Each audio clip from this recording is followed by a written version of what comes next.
Hello everyone. In this tutorial you will understand all materials of overhead line insulator that can be used. The materials of the insulators should be designed to meet all requirements and properties of the overhead line insulator. So, insulator materials can be toughened glass, porcelain or ceramic.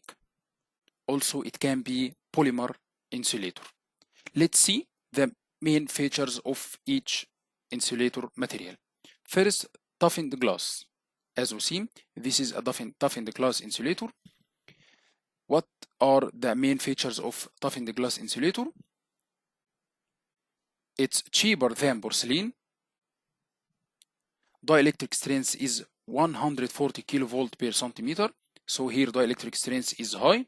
What is the meaning of that? It means that this toughened glass can isolate voltage 140 kilovolt for 1 centimeter thickness of the toughened glass. So this value of dielectric strength is high, so this is a big advantage.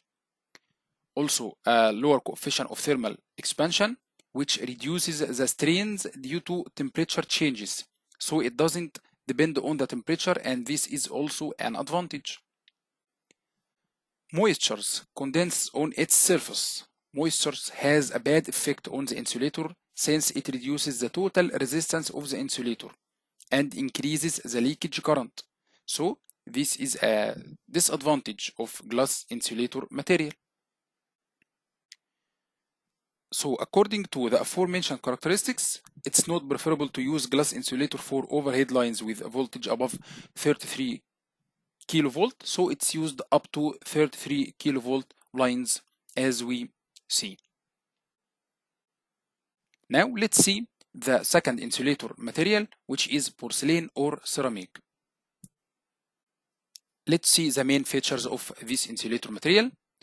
First, mechanical strength is higher than glass, so it can be used for higher voltages and bigger transmission towers.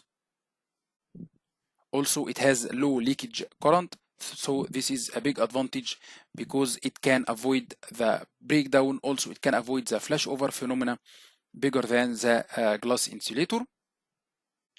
Less affected by temperature. Used with any number of units to increase the insulation level. So the porcelain insulator here, it can use many number of units to increase the insulation level.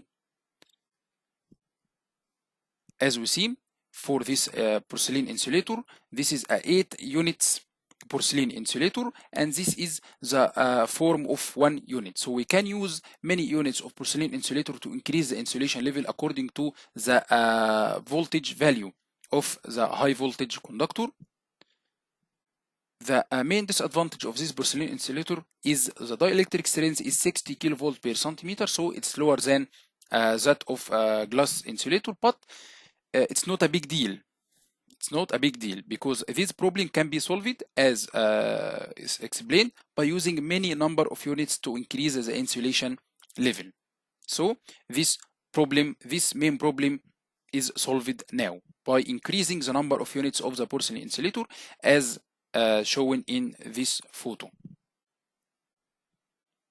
Now let's understand the polymer insulator. Polymer insulator is an organic compound with natural or synthetic preparation. The polymeric materials are particularly silicone rubber or epoxy material or polyesters. What are the main features of polymer insulator? Very lightweight compared to porcelain or glass. So it's a big advantage of this polymer insulator. Low installation cost due to the lightweight and the small size of this polymer insulator. Also better performance in polluted areas. Great flexibility in product design since it has a non-brittle characteristics and resistance to vandalism. Also it's a big advantage. Reduced breakage due to the non-brittle characteristics also. but it has also the moisture effect. So it's a big disadvantage, because moisture has a bad effect on the breakdown voltage. When moisture condenses on the surface of insulator, the breakdown of the insulator decreases, and the probability of happening flashover and increasing the leakage current occur. So it's a bad effect here, which is moisture effect. So this is all about the insulator materials, polymer, porcelain, and toughened glass. Thank you, and see you in the next lecture.